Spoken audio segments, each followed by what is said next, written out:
Ini adalah kisah nyataku, sebut saja aku Renal 21 tahun. Sekarang ini, aku kerja jadi supir pribadi di tempat Gunani, yang usianya sekitar 30 tahun. Suaminya adalah seorang bisnisman yang luar biasa sibuknya, sehingga jarang sekali ada di rumah. Terkadang keluar kota, keluar pulau, bahkan keluar negeri. 1 bulan belum tentu full seminggu saja di rumahnya. Sebut saja Pak Wiryo 32 tahun. Sehingga Bu Nani, yang sehari-harinya itu selalu berpakaian tertutup, dan jilbab yang selalu dipakainya itu sering tampak murung. Di mataku Bu Nani itu sangatlah cantik dan menarik, apalagi belum dikaruniai keturunan. Hal inilah yang pada akhirnya timbul kisah yang akan aku ceritakan buat teman-teman semua pecinta cerita romantis Santero Jagat. Jadi sebelum ceritaku usai, jangan kemana-mana dulu ya. Setelah tamat dari pendidikan menengah atas, aku mencoba merantau ke ibu kota. Aku berasal dari keluarga yang tergolong miskin. Di kampung, orang tuaku bekerja sebagai buruh tani. Aku pergi ke ibu kota itu hanya berbekal ijazah SMO. Di ibu kota itu, aku numpang di rumah sepupuku sebelum aku mendapatkan pekerjaan. Kebetulan orang tuanya punya usaha warteg. Mereka sudah punya rumah sendiri di kota itu. Sepupuku yang terpaut usia 1 tahun denganku masih kuliah di salah satu PTS. Selain berbekal ijazah yang nyaris tiada artinya itu, aku juga memiliki keterampilan sebagai supir angkot. Aku bisa menyetir mobil, karena sewaktu aku di kampung, aku sering diajak bapakku untuk narik angkot. Aku menjadi keneknya, bapak jadi sopirnya. 3 tahun pengalaman menjadi awak angkot. Lama-lama aku pun mempunyai keterampilan setir mobil. Aku hampir putus asa ketika tinggal di ibu kota itu. Karena setelah tinggal 3 bulan, aku belum juga mendapatkan pekerjaan. Aku merasa malu kalau harus terus-terusan ngerepotin Budil dan Pak Deku. Ya, walaupun aku tinggal gak hanya diam saja, aku sering ikut bantu-bantu di wartegnya itu. Hingga pada suatu hari, yakni hari Selasa, ketika aku sedang bantu-bantu di warteg itu, aku dipanggil Pak Dil yang menawarkan padaku untuk menjadi sopir pribadi di rumah Pak Wiryo. Dia adalah bos Pak Nurdim yang biasa makan di warteg Pak Deku itu. Aku langsung saja menerima tawaran itu. Aku pun segera berganti baju untuk ikut dengan Pak Nurdim ke rumahnya Pak Wiryo itu. Ketika memasuki halaman rumah yang besar seperti istana itu, hatiku menjadi berdebar tak karuan. Kami dipersilahkan duduk oleh seorang pembantu muda di ruang tamu yang megah itu. Tak lama kemudian, muncul seorang wanita yang tampaknya masih sangat muda. Kami berdua lalu memberi hormat pada wanita itu. Wanita itu tersenyum ramah sekali dan mempersilahkan kami duduk. Pak Muridin dipersilahkan kembali ke kantor oleh wanita itu. Sehingga di ruangan yang megah itu, hanya ada aku dan si wanita cantik itu. "Benarkah kamu mau jadi supir pribadiku?" tanyanya ramah seraya melontarkan senyuman manisnya.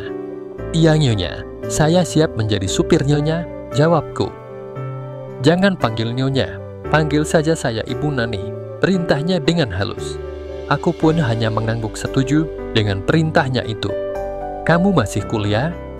tanya wanita cantik yang belum aku ketahui namanya itu waktu itu. "Tidak Nyonya, Bu," jawabku. "Saya ini baru tamat, tapi saya berpengalaman menjadi sopir sudah 3 tahun, sambungku lagi.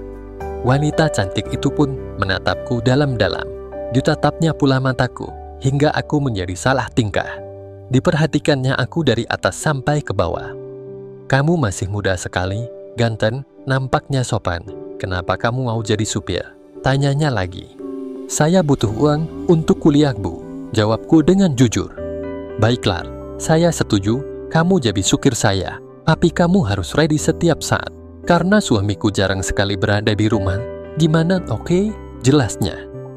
"Saya siap Bu," jawabku dengan penuh semangat, karena aku senang sekali mendapatkan pekerjaan itu.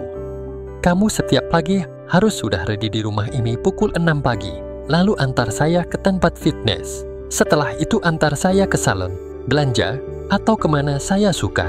Kemudian setelah sore kamu boleh pulang. Gimana, siap?" lanjutnya. "Saya siap Bu," jawabku. "Oh iya, siapa namamu?" ucapnya sambil mengulurkan tangannya. Spontan aku pun menyambut dan memegang telapak tangannya. Kami kemudian bersalaman.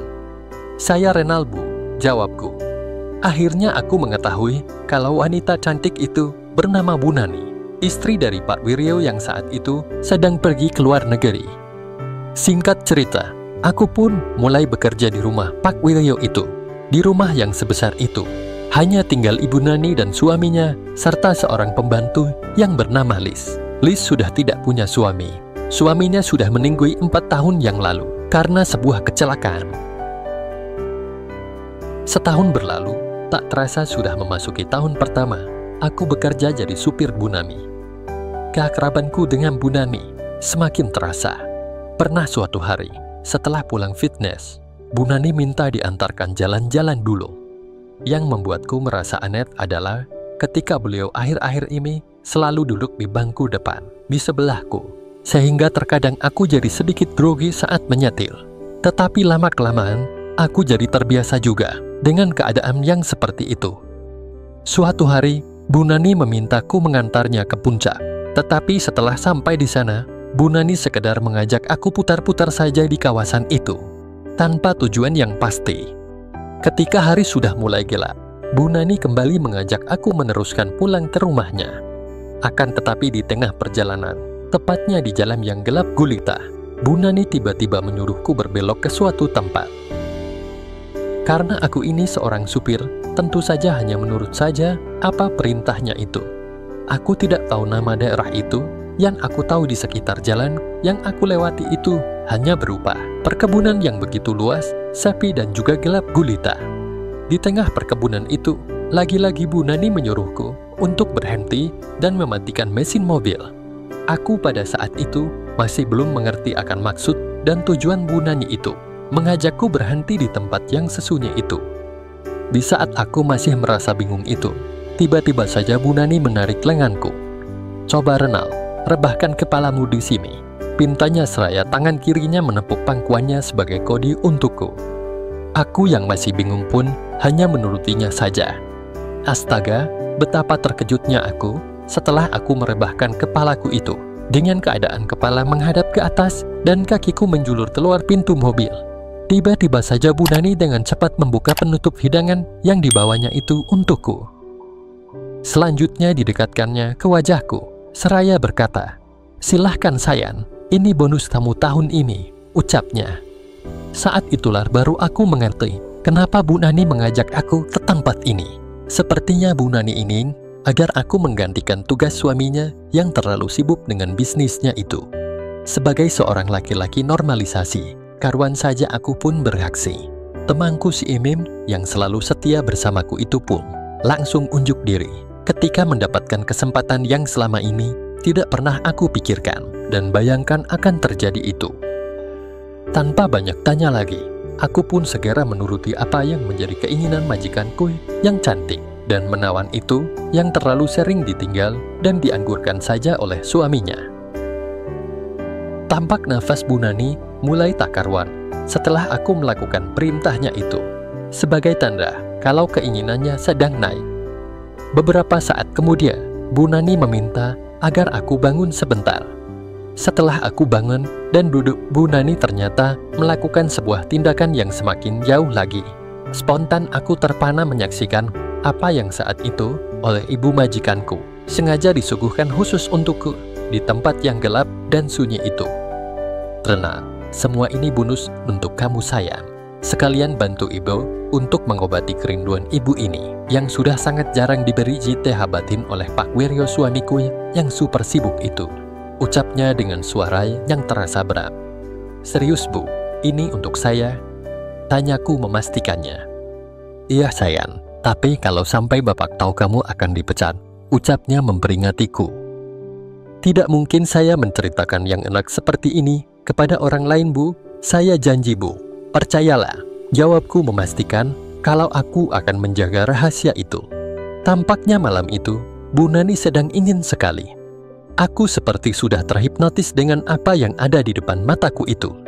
Tanpa menunggu lama, dengan mengikuti insting dan naluriku, segera saja aku berusaha semaksimal mungkin untuk bisa menyenangkan ibu majikanku yang sedang membutuhkannya itu. Beberapa saat berikutnya, disuruhnya aku agar keluar dari mobil itu dan disusul olehnya. Dengan segera Bu Nani membuka bagasi mobil itu dan mengambil karpet kecil, lalu dibentangkan di atas rerumputan yang ada di lokasi itu. Selanjutnya, dia memposisikan diri di atas karpet itu dan berucap, "Ayo sayang, jangan sia-siakan kesempatan ini. Aku sayang kamu Renal," ucapnya setengah berbisik.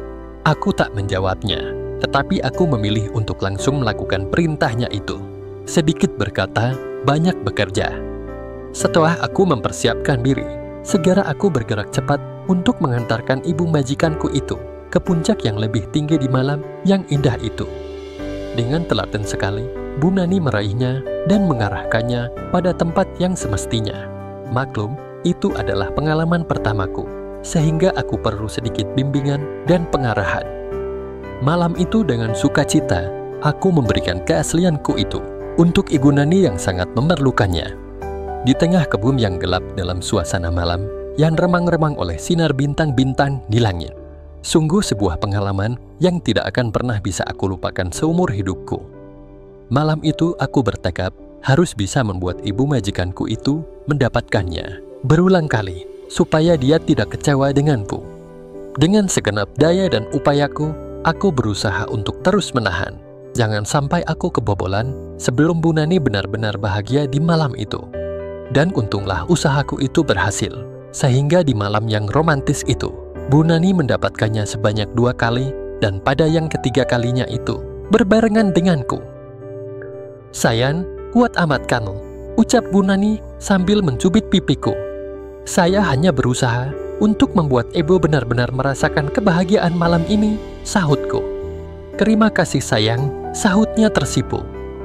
Setelah kami cukup dalam beristirahat, selanjutnya kami berdua membersihkannya hanya dengan kertas tisu dan air seadanya saja. Sejak yang pertama di malam itu, aku dan Bu Nani semakin sering berpergian keluar kota. Beliau pun semakin sayang saja padaku. Uang mengalir terus ke rekeningku, walaupun sebenarnya aku tanpa pernah meminta bayaran untuk kerjaku yang satu itu. Bahkan Bu Nani juga menyanggupi untuk membiayai kuliahku hingga tamat, asalkan aku mau berjanji untuk tetap selalu bersama Bu Nani yang cantik itu dikala suaminya tidak ada. Terkadang kalau suaminya ada di rumah, aku merasa cemburu juga. Tetapi ketika hal itu aku sampaikan ke Bu Nani, dia mengatakan kalau suaminya itu tidak sekuat aku, sehingga aku semakin senang dengan pujiannya itu. Bu Nani tidak lagi memusingkan suaminya yang jarang ada di rumahnya itu.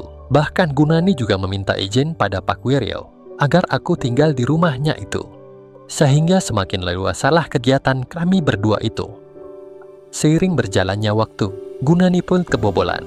Dia demikian, dan menurutnya itu adalah hasil dari jerih payahku, bukan jerih payah suaminya.